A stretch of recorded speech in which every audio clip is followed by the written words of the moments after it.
नमस्कार दोस्तों, स्वागत है आप सभी लोगों का आर एस बाबा पर। रिसेंटली पाकिस्तान को एक सबमरीन मिलने वाली है, बड़ी पावरफुल है और चाइना के द्वारा उसको सप्लाई किया जा रहा है। 2028 तक पाकिस्तान को कुल 8 सबमरीन मिलने वाली है। लेकिन आज देखिए कि जितने भी देश हैं वो आज इकोनॉमिकल जो कंपटीशन है इसके अंदर नहीं लगे हुए हैं, कोई आर्थिक जो प्रतिस्पर्धा होती है उसके अंदर नहीं लगे हुए हैं। इनके अंदर अगर होड़ लगी हुई है तो वेपन्स की होड़ लगी हुई है, किस देश के पास में कितने वेपन्स हैं और उसी के आधार पर हम लोग ये निर्धारित करते हैं कि कौन सा देश कितना शक्तिशाली है।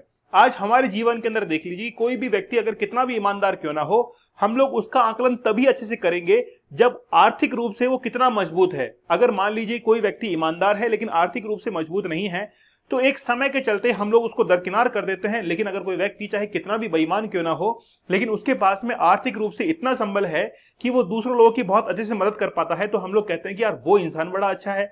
इसीलिए आज जो कंपैरिजन होता है विश्व इंटरनेशनल लेवल पर, वो हमेशा कंपैरिजन होता है कि आखिरकार किस देश के पास में न्यूक्लियर पावर्स हैं, किस देश के पास में कितने वेपन्स हैं। इसके आधार पर यह निर्धारित होता है कि आखिरकार वो देश कितना शक्तिशाली है। पाकिस्तान को एक सबमरीन जो है वो मिलने वाली है जिसका नाम है हंगुर। हंगुर सबमरीन चाइना के द्वारा सप्लाई की जाएगी। कुल 8 सबमरीन सप्लाई की जाएंगी, जिनमें से 4 जो है वो चाइना के अंदर मैन्युफैक्चर होंगी और 4 को कराची के पोर्ट पर मैन्युफैक्चर किया जाएगा पाकिस्तान के अंदर। चलिए देखते हैं कि क्या न्यूज है आप लोगों के लिए। बेसिकली सबमरीन जो है ये पहली हंगुर सबमरीन, इसको हम लोग पढ़ने वाले हैं, जो कि हंगुर क्लास की पहली सबमरीन है। बिल्ड बाय चाइना, चाइना के द्वारा बिल्ड की जा रही है और पाकिस्तान को इसको सप्लाई किया जाएगा। वाज लॉन्च ऑन 26 अप्रैल, 26 अप्रैल को इसको लॉन्च किया गया था और ये इसकी पहली सबमरीन है। टोटल 8 सबमरीन जो है वो बनाई जाएंगी, उसके अंदर से पहली सबमरीन है। 8 में से 4 जो है वो चाइना के अंदर और 4 जो है वो पाकिस्तान के अंदर मैन्युफैक्चर होंगी और 2028 तक पाकिस्तान की नेवी को इस सबमरीन को जो है वो सप्लाई कर दिया जाएगा। आप लोग देख सकते हैं इस पिक्चर के अंदर पाकिस्तान के नेवी जनरल जो है वो यहां पर है और चाइना के नेवी जनरल दोनों जो है वो एक एग्रीमेंट कर रहे हैं ताकि सबमरीन जो है वो पाकिस्तान को दे दी जाए। इसके साथ में आप लोग देख सकते हैं कि चाइना जो है इस क्लास के अंदर 3 टाइप के सबमरीन बनाता है, 039A, 039B और 039C। 3 टाइप्स की सबमरीन जो है वो चाइना के द्वारा बनाई जाती है और इसको हम लोग कह रहे हैं हंगुर क्लास SSK। ये नाम जो है पाकिस्तान ने दिया है, लेकिन चाइना जो है इसको दूसरे नाम से पुकारता है और वो है युआन क्लास। युआन क्लास जो है वो चाइना इसको कहता है। और पाकिस्तान ने जब अपने शिप को यानी कि सबमरीन को डिकमीशन किया था PNS हंगुर को, उसके बाद में हंगुर क्लास सबमरीन जो है इसको अब लॉन्च कर दिया गया है। एन एक्सपोर्ट वेरिएंट, इसको हमेशा मतलब चाइना ने इसको मैन्युफैक्चर किया है केवल और केवल एक्सपोर्ट करने के लिए। और इसकी टाइप आप लोग देख सकते हैं 039A, B और C, 3 टाइप्स की सबमरीन जो है अवेलेबल होती है। आप लोग देखते हैं कि मेनली कन्वेंशनल जो सबमरीन होती है, अच्छा सबमरीन कितने टाइप की होती है? सबमरीन 2 टाइप की होती है। एक तो होती है कन्वेंशनल, जिसको हम लोग कहते हैं डीजल इलेक्ट्रिक सबमरीन। दूसरी होती है न्यूक्लियर, मतलब मैं 2 कह रहा हूं, 3 यहां पर चल रहा है, मतलब दिमाग का और हाथ का दोनों कॉम्बिनेशन नहीं बैठ पा रहा है। दूसरी जो होती है वो है न्यूक्लियर पावर। अब देखिए दोनों में डिफरेंस क्या है। डीजल इंजन वाले में जब भी सबमरीन सरफेस पर आती है तो सरफेस पर आने के बाद वो जो डीजल इंजन है उनको रन कर दिया जाता है ताकि एनर्जी प्रोड्यूस हो और मैकेनिकल एनर्जी को इलेक्ट्रिकल एनर्जी में कन्वर्ट करके बैटरीज के अंदर स्टोर कर लिया जाए अगले से 7 से 8 दिन के लिए, और फिर वो सबमरीन जो है वापस पानी के अंदर चली जाती है। न्यूक्लियर पावर जो सबमरीन होती है उसमें न्यूक्लियर रिएक्टर्स का इस्तेमाल होता है और वो बहुत लंबे समय तक, सालों तक जो है पानी के अंदर रह सकती है। दोनों के अंदर से फायदेमंद कौन सी है? सीधी सी बात है, न्यूक्लियर सबमरीन है। लेकिन फिर भी डीजल इलेक्ट्रिक सबमरीन को क्यों मैन्युफैक्चर किया जा रहा है? उसका रीजन ये है कि न्यूक्लियर पावर प्लांट जो है उसको एक सबमरीन के अंदर इंस्टॉल करना बहुत मुश्किलात वाला काम है और बहुत बड़ा लार्ज एरिया उसके लिए चाहिए और बहुत पैसा उसके लिए खर्च होता है। जबकि डीजल इलेक्ट्रिक जो सबमरीन होती है वो कम समय के अंदर तैयार हो सकती है और बहुत कॉम्पैक्ट होती है, बहुत छोटी होती है। और इसके साथ में ही ड्रॉबैक भी है इसका कि लगभग 7 से 8 दिन के अंदर इसको एयर लेने के लिए ऊपर आना पड़ता है। देखिए जो इंजन होता है डीजल इंजन है, अब डीजल इंजन के अंदर डीजल जो है वो फ्यूल की तरह काम करता है, लेकिन फ्यूल जो है वो अकेला जल नहीं सकता है। किसी भी ईंधन को जलने के लिए हवा की आवश्यकता होती है, ऑक्सीजन की आवश्यकता होती है और उसी ऑक्सीजन को लेने के लिए 7 से 8 दिन बाद में सबमरीन जो है ऊपर की तरफ आती है। और उस समय सबसे बड़ा खतरा रहता है दुश्मन का, कि दुश्मन की जो सबमरीन है या जहाज है उसको रडार पर डिटेक्ट कर लेती है और उसको तबाह कर सकती है। इसीलिए इस चीज से बचने के लिए AIP सिस्टम जो है इसको इंट्रोड्यूस किया गया, जिसको हम लोग कहते हैं एयर इंडिपेंडेंट प्रोपल्शन सिस्टम।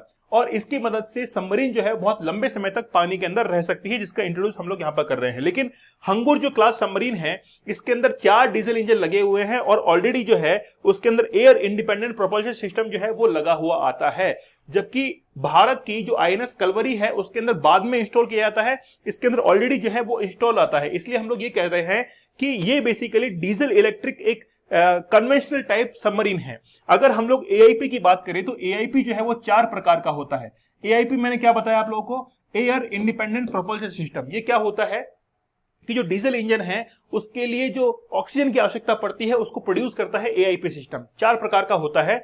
ये सबमरीन के बीचों बीच लगा होता है जो कि एयर को कहीं ना कहीं प्रोड्यूस करता है। अच्छा, यहां पर देखिए ये पूरा का पूरा एआईपी का एक डायग्राम है, सिस्टमेटिक डायग्राम है। आप लोग इसको नहीं समझ पाएंगे लेकिन मैं आपको इजीली जो है उसको समझा देता हूं कि आखिरकार ये होता क्या है। देखिए बेसिकली भारत का जो डीआरडीओ है उसने एआईपी सिस्टम खुद का विकसित किया है और भारत का एक प्रोजेक्ट है सबमरीन का 75I। तो 75I जो सबमरीन एक प्रोजेक्ट है जो कि फ्रांस की मदद से हम लोग जो है वो भारत के अंदर इसको रन कर रहे हैं। इसके अंदर एआईपी सिस्टम जो है डीआरडीओ के द्वारा इंस्टॉल किया गया है, लेकिन पाकिस्तान के जो हंगुर क्लास सबमरीन है उसके अंदर ऑलरेडी जो है वो एआईपी सिस्टम आता है। ये जो है वो एआईपी सिस्टम का पहला टाइप है जिसको हम लोग कह रहे हैं सेल टाइप। अच्छा, आप लोग जो है वो घरों के अंदर सेल काम में लेते हैं। उस सेल के अंदर क्या होता है कि केमिकल एक भरा हुआ होता है, उस केमिकल के अंदर 2 रॉड्स जो है वो डूबी हुई रहती हैं। एक को हम लोग कहते हैं कैथोड और एक को हम लोग कहते हैं एनोड। दोनों को जब बैटरी से कनेक्ट करते हैं तो इलेक्ट्रॉन जो है वो प्रोड्यूस होते हैं और वही इलेक्ट्रॉन्स का इस्तेमाल जो है वो एनर्जी के लिए इस्तेमाल करते हैं। हम लोग ये कह सकते हैं कि केमिकल एनर्जी जो है उसको कन्वर्ट किया गया है इलेक्ट्रिकल एनर्जी के अंदर। ठीक है, ये पहला टाइप है सेल टाइप और इसी का इस्तेमाल जो है वो आज डीजल इलेक्ट्रिक इंजन या फिर हम लोग कहें सबमरीन जो है उसके अंदर होता है, क्योंकि बहुत इजीली मेथड है, कोई भी इसके अंदर ब्लास्ट वगैरह नहीं होता है, इजीली इलेक्ट्रिकल एनर्जी जो है इसको प्रोड्यूस कर सकते हैं। दूसरा जो है वो है क्लोज साइकिल डीजल इंजन। इसके अंदर बेसिकली क्या होता है कि ब्लास्ट का सिस्टम बहुत ज्यादा होता है और एरिया जो है इसको ज्यादा चाहिए। इसके अंदर एनर्जी इतनी ज्यादा प्रोड्यूस होती है कि वो अनकंट्रोल्ड वे के अंदर अनियंत्रित तरीके से एनर्जी जो है वो प्रोड्यूस होना शुरू हो जाती है। और फ्रांस, जर्मनी के अंदर कई बार ऐसा देखा गया है कि सबमरीन के अंदर ब्लास्ट भी हुए हैं। इसके बाद में स्टीम टरबाइन इंजन। आप देखिए कि स्टीम कैसे प्रोड्यूस होती है, भाप कैसे प्रोड्यूस होती है। अगर हमने किसी पतीले के अंदर गर्म पानी लिया है तो गर्म पानी को नीचे से हम लोग हीट करेंगे, यानी कि पानी को नीचे से हीट करेंगे, पानी गर्म होगा, उसका भाप बनेगा। लेकिन जो नीचे से हीट दी गई है उस हीट को जलने के लिए ऑक्सीजन की जरूरत पड़ती है। इसका मतलब ये हुआ कि स्टीम को बनाने के लिए कहीं ना कहीं ऑक्सीजन की आवश्यकता है। इसीलिए स्टीम टरबाइन जो इंजन है इसके अंदर ऑक्सीजन की आवश्यकता पड़ेगी, लेकिन हमको तो पहले से ही सबमरीन के अंदर ऑक्सीजन की कमी थी, इसीलिए हम लोग इसको भी यूज नहीं करेंगे, क्योंकि स्टीम टरबाइन जो है वो एक तो लार्ज एरिया के लिए चाहिए होता है और बहुत ज्यादा क्वांटिटी के अंदर ऑक्सीजन की आवश्यकता होती है, इसलिए इसको भी डीकमीशन जो है वो कर दिया गया। फिर बाद में है स्टर्लिंग साइकिल। स्टर्लिंग साइकिल जो है वो बहुत टिपिकल होता है, इसको समझना आसान नहीं होता है, इसलिए नेवी की ऑफिसर जो है वो टेक्निकली इतने साउंड होते तो हैं, लेकिन कई बार कोई समस्या आ जाती है तो इसकी जो कॉम्प्लिकेटेड इक्विपमेंट है उनको बदलना जो है वो आसान नहीं होता है, इसलिए इसको भी जो है वो यूज नहीं करते हैं। केवल और केवल सेल टाइप जो एआईपी सिस्टम है इसका ज्यादा यूज किया जाता है। अच्छा, आप लोग यहां पर देख सकते हैं जो हंगुर क्लास सबमरीन है इसके अंदर 6 टॉर्पीडो के होल्स रहते हैं, ट्यूब्स रहती हैं, जिसमें 21 इंच टॉर्पीडो ट्यूब जो है इसका यूज करते हैं। And capabilities to launch anti ship missile. ये जो हंगुर क्लास मिसाइल है ये एंटी शिप मिसाइल जो है उसको भी लॉन्च कर सकती है। इसके साथ में ही बाबर 3 पाकिस्तान की बहुत फेमस सबसोनिक क्रूज मिसाइल है, इसको भी लॉन्च जो है वो हंगुर मिसाइल के द्वारा किया जा सकता है। लेकिन अगर हम लोग कंपेरिजन करें भारत की कलवरी क्लास के साथ में, देखिए भारत की कलवरी क्लास जो है ये भी प्रोजेक्ट 75 का ही हिस्सा है, जिसको हम लोग फ्रांस की मदद से भारत के अंदर जो है वो निर्मित कर रहे हैं। भारत की जो कलवरी है और इसके अंदर हंगुर के अंदर क्या समानताएं हैं, ये दोनों ही जो है करंटली ऑपरेटेड 6 कलवरी, मतलब भारत के अंदर जो है वो 6 कलवरी अगर हम लोग जो है वो काम में ले रहे हैं विथ 3 मोर सेट, मतलब 3 और जो है वो बनने वाली है। 2030 तक हम लोग उसको भी जो है वो इंट्रोड्यूस कर देंगे। ये जो हंगुर क्लास है इसके अंदर एक बेनिफिट ये है कि बहुत लंबे समय तक ये पानी में बनी रह सकती है कंपेयर टू कलवरी के।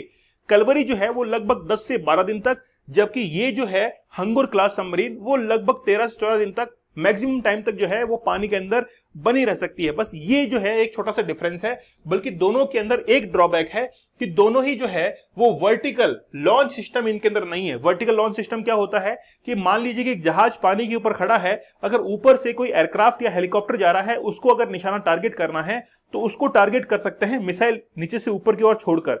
ये जो क्वालिटी है ये अरिहंत के अंदर पाई जाती है। लेकिन चाहे हम लोग बात करें खंडेरी की, कलवरी की या फिर पाकिस्तान की हंगुर सबमरीन की, इन दोनों के अंदर ही, तीनों के अंदर ही जो है वो वर्टिकल लॉन्च सिस्टम पाया ही नहीं जाता है। इसीलिए ये एक ड्रॉबैक जो है इसका बताया जा रहा है। और बाकी जो है इसके अंदर सब कुछ है कि इसके अंदर सेंसर्स वगैरह वो तो कॉमनली होते ही होते हैं, ये सभी जो है सिस्टम इसके अंदर लगे हुए हैं। तो पाकिस्तान ने चाइना के थ्रू जो है ये सबमरीन हासिल करने की कोशिश की है। चाइना चाहता है कि भारत के जितने भी पड़ोसी देश हैं उनको इन्फ्लुएंस करके, उनको प्रभावित करके कहीं ना कहीं भारत को जो है नुकसान पहुंचा जाए।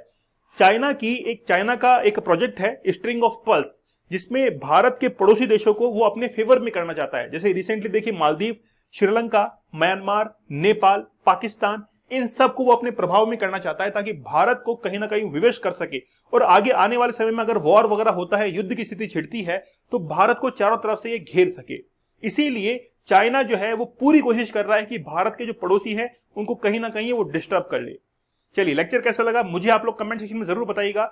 चैनल के ऊपर नए हैं तो सब्सक्राइब आप लोग जरूर कर लीजिएगा। मिलते हैं आप लोगों से अगले सेशन में, तब तक धन्यवाद, थैंक यू, जय हिंद।